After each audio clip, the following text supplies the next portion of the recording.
Hello दोस्तों, स्वागत है आपका हमारा यूट्यूब चैनल ज़मीन की सच्चाई में। दोस्तों, क्या आपकी भी ज़मीन, आपके पिताजी जैसे कि आपके पूर्वजों की जो ज़मीन होती है, जो पैतृक ज़मीन जिसको बोलते हैं, वो ज़मीन आपके पिताजी ने किसी और के नाम लिख दी है या फिर आपको हिस्सा देने से मना कर दे रहे हैं, कह रहा है कि हम तुम्हें एक फूटी कौड़ी तो क्या हम एक स्क्वायर इंच की ज़मीन भी नहीं देंगे, तो उस वक्त आपको क्या करना चाहिए? क्या आपको पीछे हट जाना चाहिए? क्या आप उनसे हक अपना ले पाएंगे या फिर आप लेना चाहते हैं? तो इस वीडियो को ध्यान से देखिएगा, क्योंकि आज आपको हम ये बताएंगे, ये मामले बहुत ही ज़्यादा चल रहे हैं, बहुत ही कॉमन फैक्टर है। हिंदुस्तान में बहुत ही ज़्यादा ये मामले चलते हैं। तो आपसे आपकी ज़मीन कोई नहीं छीन सकता, लेकिन कैसे नहीं छीन सकता, ऐसे कौन से तरीके हैं, इसी के बारे में आज हम जानेंगे, जो कि पैतृक ज़मीनें हैं। क्या आज का हमारा टॉपिक, ध्यान दीजिएगा, पैतृक जमीन पर बेटे का हक बाप चाहे या ना चाहे कोई नहीं छीन सकता। जी हाँ दोस्तों, कोई नहीं छीन सकता, कानून भी नहीं छीन सकता। ये कानून है, ये नियम है कि उनको देना ही देना है। कई ऐसे मिसालें हैं कोर्ट को देने के लिए, अभी कोर्ट की कई मिसालें हैं या कुछ सुप्रीम कोर्ट का ऑर्डर है, सब है। लेकिन कैसे करना है आपको, किससे नहीं डरना है, किससे आपको डरना चाहिए, कौन से ऐसे मामले हैं, उसके बारे में हम आज चर्चा करेंगे। और आपको आपका हक जो है हम दिला के रहेंगे, भले ही वो कितने भी दबंग आपके पिताजी हो। ये आपको समझना होगा, भले उन्होंने वसीयत लिख दी हो, तब भी आपका आपका हक मिल के रहेगा। ध्यान दीजिएगा, हमारा पहला क्वेश्चन क्या है, पैतृक जमीन क्या होती है। दोस्तों, सबसे पहले आप ये समझिए कि पैतृक जमीन होती क्या है, क्योंकि मुझे लगता है कि 100 में से 80% लोगों को ये बातें पता होगी, लेकिन तब भी जो 20% लोगों को नहीं पता है, उनके लिए मैं समझा देता हूँ, 1 मिनट की देरी रहेगी। पैतृक जमीन, ध्यान दीजिएगा, जो जमीन आपके दादा परदादा की हो, ये जो पीढ़ी दर पीढ़ी चली आ रही हो, जिसे किसी ने खरीदा नहीं बल्कि विरासत में मिली हो। दोस्तों, जो आपके जमीन दादा परदादाओं की जमीन हो, जिसको पूर्वजों की जमीन बोलते हैं, लोग अपने गांव में भाषा, कई तरह की भाषा होती है, लोग अपने कई प्रकार से बोल सकते हैं, और जिसे आपके दादा ने कभी खरीदी ना हो, आपने कभी खरीदी ना हो, आपके पिताजी ने नहीं खरीदी हो, वो जमीन पीढ़ी दर पीढ़ी आपको मिलती चली आ रही है विरासत के रूप में, उसे ही पैतृक जमीन बोलते हैं या फिर पूर्वजों की जमीन बोलते हैं। और इस जमीन पर बेटे का हक जन्म से होता है, यानी जिस दिन बेटा पैदा हुआ उसी दिन से उसका हक शुरू हो गया। और जो लोग सोचते हैं कि हम बेटों को उसका हक नहीं देंगे, तो याद रखिए, जिस दिन वो बेटा पैदा होगा, जिस दिन वो दुनिया में आएगा, जिस दिन वो माँ की कोख से बाहर आएगा दुनिया में, उसी दिन से उसका हक चालू हो जाता है। ये कानून कहता है। आपके कहने से या फिर आपके वसीयत लिख देने से वो जमीन ठुकराई नहीं जा सकती। वो जमीन उसका हक है, उसका पैदाइशी हक है आपके बेटे का, जो कि आपको देना होगा। ये बात समझनी जरूरी है। अब आगे क्वेश्चन क्या आता है, ध्यान दीजिएगा, बाप जमीन से वंचित कर सकता है। हाँ, ध्यान दीजिए, तो क्या बाप जमीन से वंचित कर सकता है अपने बेटे को, वंचित देने की, बाहर निकाल देना, बेदखल कर देना, क्या ऐसे हो सकता है? लेकिन हो सकता है, कई लोगों ने किया है। लेकिन कानून क्या कहता है, सामाजिक भाषा सोचिए, छोड़िए, बाप बेटा नालायक है, ये है वो है, उसको छोड़िए। लेकिन कानून क्या कहता है, ये समझना बहुत जरूरी है, क्योंकि कानून भावनाओं से नहीं चलता है, वो तो कानून अपने कानूनी दाव पेच से ही चलेगा। क्या है, ध्यान दीजिएगा, बहुत लोग सोचते हैं बाप जो चाहे कर सकता है जमीन के साथ, लेकिन यह सच नहीं है। हिंदू उत्तराधिकार कानून साफ कहता है, पैतृक जमीन पर बाप अकेले मालिक नहीं है। दोस्तों, बहुत लोग सोचते हैं कि बाप है, पिता है, वो जो चाहे कर सकता है, लेकिन यह सच नहीं है, नहीं कर सकता। क्योंकि हिंदू उत्तराधिकार जो जमीन नियम है, उसके हिसाब से समझिए, हिंदू उत्तराधिकार ये नियम ये कहता है कि बाप की जमीन, जो जो पैतृक जमीन है, वो बाप जो है, कहा गया, हाँ, पैतृक जमीन जो है बाप अकेले मालिक नहीं बन सकता पैतृक जमीन का, उस पे बेटे का हक आपको देना ही होगा। आप उसे वंचित नहीं कर सकते, आप उसको बेदखल नहीं कर सकते। कितनी भी तरीके से आपने वसीयत लिख दी हो, रजिस्टर्ड आपने कराया हो, कोई फर्क नहीं पड़ता, एक झटके में वो कानून रद्द हो जाएगा, एक झटके में वो वसीयत रद्द हो जाएगी। कैसे आगे बढ़ते, ध्यान दीजिएगा, बेटे का जन्म अधिकार होता है, जो कि मैं आपको पहले बताया, इसलिए बाप बेटे की मर्जी के बिना पैतृक जमीन नहीं बेच सकता और न ही किसी और को दे सकता है। अगर दी तो कानूनी तौर पर चुनौती दी जा सकती है। और इसीलिए है कि बाप उस जमीन से बेदखल नहीं कर सकता, या फिर उस जमीन को बाप जो है किसी को बेच नहीं सकता। रजिस्ट्री जैसे होता है, रजिस्ट्री नहीं बेच सकता, वसीयत नहीं कर सकता। अगर वो करेगा तो कानूनी तौर पर उस वसीयत और उस रजिस्ट्री को चुनौती दी जा सकती है और उसे कोर्ट रद्द कर सकता है। ये नियम है, क्योंकि भाई जो नियम चलता आ रहा है तो चलता आ रहा है। भले आपका बेटा नालायक हो, आपको मारता हो, आपको हत्या कर दे, लेकिन जो है तो है, जो फैक्ट है वो फैक्ट है। नियम से आप नहीं बच सकते, क्योंकि आपकी भावनाओं पे तो कानून चलेगा नहीं, और नहीं भावनाओं से चलेगा।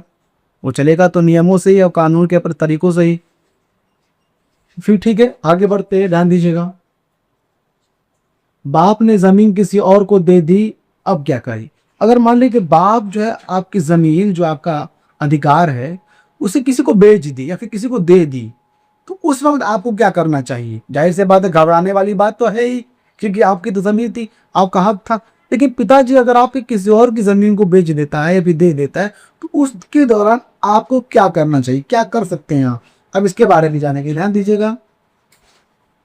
अगर बाप ने पैतृक जमीन किसी और को दे दी तो घबराओ मत, पाला तहसील से जमीन की खतौनी निकालो। अगर मान लीजिए पिताजी ने, आपके बाप ने, पिताजी ने, थोड़ा रिस्पेक्ट देते हैं, एक तरीका रिस्पेक्ट सबको देना चाहिए। आते पर टॉपिक की तरफ, तो आपके पिताजी जो है किसी को जमीन में बेच देते हैं, तो आपको इसमें घबराना नहीं है, नहीं आपको जाकर उनसे झगड़ा करना है, क्योंकि पिताजी को तो मारना अच्छी बात नहीं है। उन्होंने आपको पैदा किया, आपने उनको पैदा नहीं किया है। थोड़ा रिस्पेक्ट जरूरी है, भले आप कानूनी लड़ाई लड़ रहे हैं तब भी। तो पिताजी ने आपकी जमीन को बेच दिया, बेचने के बाद वो सोच रहे कि अब हम उसको जमीन नहीं देंगे, और आप घबरा जाते, झगड़ा करने लगते। तो नहीं, घबराने की बात नहीं है, बिल्कुल नहीं घबराने चाहिए। सबसे पहला कदम कीजिए कि तहसील जाइए और खतौनी निकलवाइए। दूसरा, देखो जमीन किसके नाम है। तीसरा, वकील के पास जाओ। चौथा, कोर्ट में डिक्लेरेशन सूट दायर करो। उसमें देखिए खतौनी में नाम किसका है, वकील से पता करो, वकील के पास जाओ और कोर्ट में वकील के जरिए डिक्लेरेशन सूट का केस दायर करो, दर्ज करो, सॉरी दायर नहीं, दर्ज करो। कोर्ट उस बिक्री को रद्द कर सकता है और जमीन वापस मिल सकती है। और कोर्ट के अधिकार है डिक्लेरेशन सूट के एक्ट के तहत, जो डिक्लेरेशन जो आप केस दर्ज कर उस पर दर्ज करेंगे, तो उसके दौरान कोर्ट यह आदेश दे सकता है, और कोर्ट को यह अधिकार है उस जमीन की रजिस्ट्री को रद्द कर सकता है, आपको जमीन वापस दे सकता है। ये मामला क्लियर है। किसी भी तरह से आपके पिताजी आपसे जीत नहीं सकते, ये तय है, भले ही आपका बेटा कितना भी नालायक क्यों ना हो। जो है तो है। आगे बढ़ते, ध्यान दीजिएगा। वसीयत में नाम नहीं है तो क्या होगा? अगर मान लीजिए पिताजी ने आपकी वसीयत कर दी बाकी भाइयों को, बहनों को, उसमें अगर आपका नाम नहीं दर्ज किया, या फिर आपको उन्होंने अगर उसमें लिख दिया कि मैं उस फलाने को मैं वसीयत में दाखिल नहीं करूंगा, उसमें उसका नाम नहीं दूंगा, मैं उसको बेदखल करता हूं, तो क्या ऐसा हो सकता है? क्या उसे चैलेंज किया जा सकता है? इसके बारे में ध्यान से करिएगा। बहुत लोग पूछते हैं, भाई अगर वसीयत में हमारा नाम नहीं है तो क्या होगा? तो सुनो, पैतृक जमीन के लिए वसीयत की जरूरत नहीं। पैतृक जमीन पर हक कानून से मिलता है। दोस्तों, अगर आपके पिताजी ने वसीयत से बेदखल कर दिया तो लोग घबरा जाते हैं, लेकिन घबराना नहीं है। पैतृक जमीन पर आपका हक, यानी बेटे का हक जन्म से होता है। उस पे आपको घबरा कर कुछ जरूरत नहीं है, घबराने की जरूरत नहीं है। और बस यह पैतृक जमीन पर कानून हक देता है, और पैतृक जमीन पर कानूनी आपको सहायता मिलेगी, उसके लिए आपको हक मिलेगा। ये तो बहुत अच्छी बात है। और इसी बात पे आपने हमारे वीडियो के यहाँ तक देखते आ गए, आपने हमें लाइक नहीं किया, सब्सक्राइब नहीं किया, तो जल्द से जल्द वीडियो को लाइक कर दीजिए और चैनल को सब्सक्राइब कर दीजिए। अगर आप फेसबुक पे देख रहे हैं तो हमें फॉलो भी कर दीजिए, क्योंकि ऐसा इन्फॉर्मेशन तो आपको कहीं नहीं मिलेगा। आगे बढ़ते हैं, टॉपिक की तरफ ध्यान दीजिएगा। वसीयत, इसलिए अगर आपने वसीयत में आपका नाम नहीं दिखा, तब भी आपको पैतृक जमीन में हिस्सा मिलेगा। और इसीलिए अगर वसीयत में आपका नाम नहीं भी लिखा है तो कोई टेंशन नहीं है, पैतृक जमीन में आपका हिस्सा मिलेगा ही मिलेगा। 50 साल क्यों ना पुरानी हो बाती हो गई हो, मिलना तय है हिस्सा। किसी के बोलने या फिर कोई चौधरी होते ना अगल बगल लोगों में, मोहल्ले में, उनसे पूछने से कोई फर्क नहीं पड़ता, या फिर उनकी कोई राय से फर्क नहीं पड़ता। जो नियम है तो नियम है। दूसरा, नहीं नहीं माने तो पंचायत बुलाओ। अरे सॉरी, मैं आगे बढ़ गया।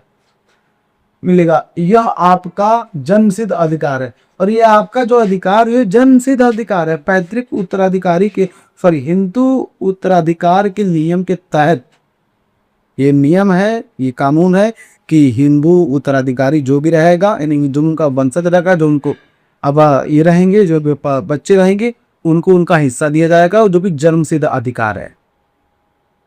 इससे कोई फर्क नहीं पड़ता कि आप देना चाहें या ना देना चाहें।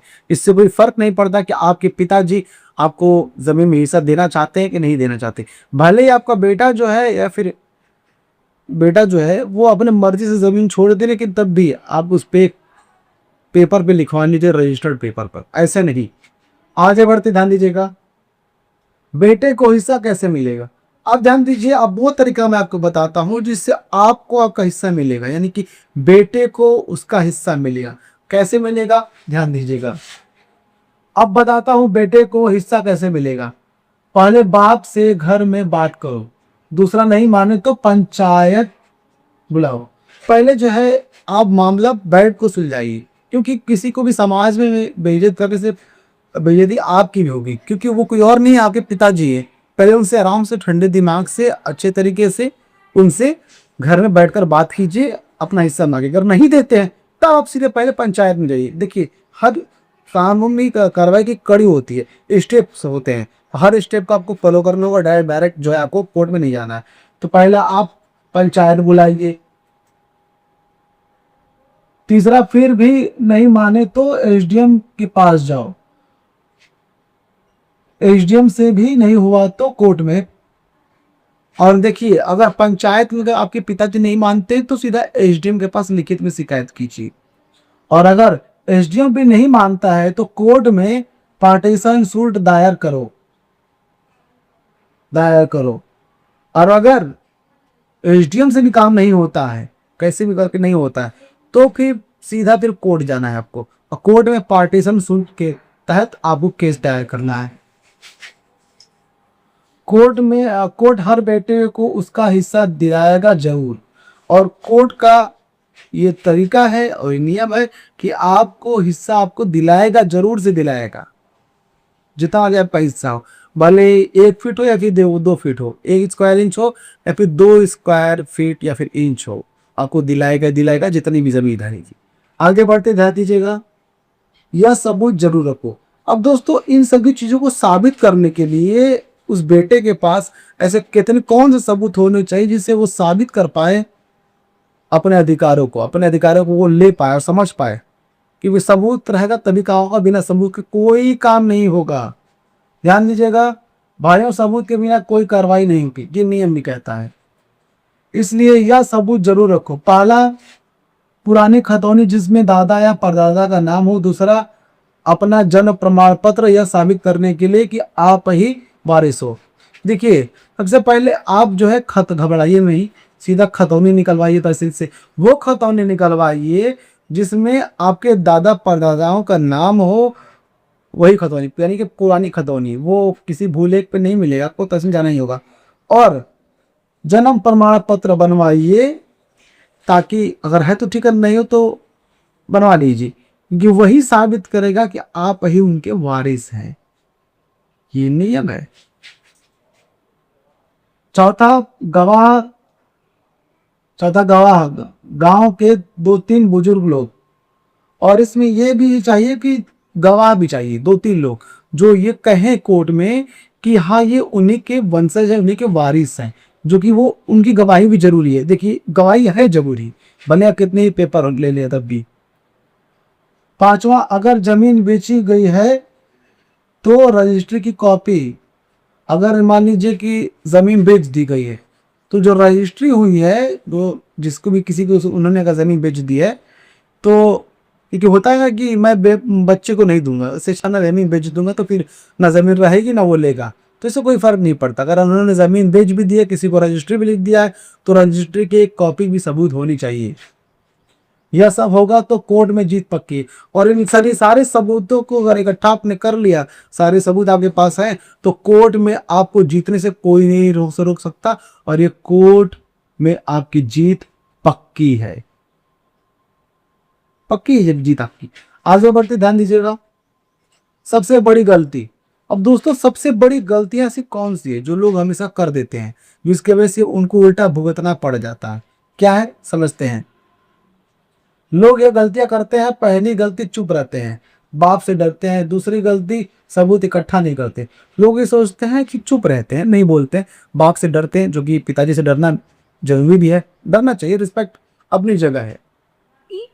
लेकिन और ये भी गलती होती है कि सबूत इकट्ठा नहीं करते हैं, सोते रहते हैं, टेंशन लिए रहते हैं। तो टेंशन लेने से कुछ नहीं होता, सबूत इकट्ठा करना बहुत जरूरी है। तीसरी गलती, देर करते हैं। चौथी गलती, सोचते हैं बाप है कुछ नहीं होगा। और तीसरी गलती क्या है, लोग सोचते रहते हैं, देरी करते रहते हैं, और ये भी कहते हैं कि भाई बाप है कुछ नहीं हो पाएगा, उसका हक है। पांचवी गलती, अकेले लड़ते हैं, वकील की मदद नहीं लेते। और ये लोग भी करते हैं कि अकेले लड़ते रहते हैं, वकील की मदद नहीं लेते। लेकिन वकील की मदद लेना जरूरी है, यह गलतियां मत कर भाइयों। और ये गलती आपको नहीं करना है, बिल्कुल इन सब गलतियों को अवॉइड कीजिए। अगर आप भी अभी भी सो रहे हैं तो भाई उठिए, जागिए, सारे सबूतों को इकट्ठा कीजिए और उस वकील को पकड़िए। अगर आप इससे रिलेट करते इस टॉपिक से, तो आप एक वकील को पकड़िए, वो वकील जो जमीनी मामला देखता हो, जिसने ऐसे केसेस सुलझा रखे हो, जिसने इस केसेस, ऐसे केसेस में वो जीत रखी हो, उसने जीत कई बार कराई हो। इससे मिलिए, उससे मिल करके सारी परेशानियों को बताइए, और आगे की प्रक्रिया में उसके कहे अनुसार जुट जाइए, बैठिए मत। अगर जितने आप देर करेंगे उतना ही आपका केस कमजोर होता चला जाएगा, ये आपको समझना होगा। और सभी परिवारों को भी ये समझना होगा कि बेटे को उसके हक से बाहर निकालने से कोई फर्क नहीं पड़ता है। कानून ये कहता है कि उनको उसका हिस्सा जो है देना ही पड़ेगा, उनका हक देना ही पड़ेगा। दोस्तों, आपको ये वीडियो कैसा लगा? अगर आपको ये वीडियो अच्छा लगा तो वीडियो को लाइक कीजिए, चैनल को सब्सक्राइब कीजिए, और इस वीडियो को ज़्यादा से ज़्यादा लोगों तक शेयर भी कीजिए, ताकि सभी लोगों को यह बातें पता चल सके कि पैतृक जमीन पर बेटे का हिस्सा जन्म से होता है, किसी के कहने से, किसी के भावनाओं से नहीं होता। तो फिर मिलेंगे दोस्तों किसी नए वीडियो में, किसी नए टॉपिक की तरफ। तब तक हमें दीजिए इजाजत। जय हिंद दोस्तों।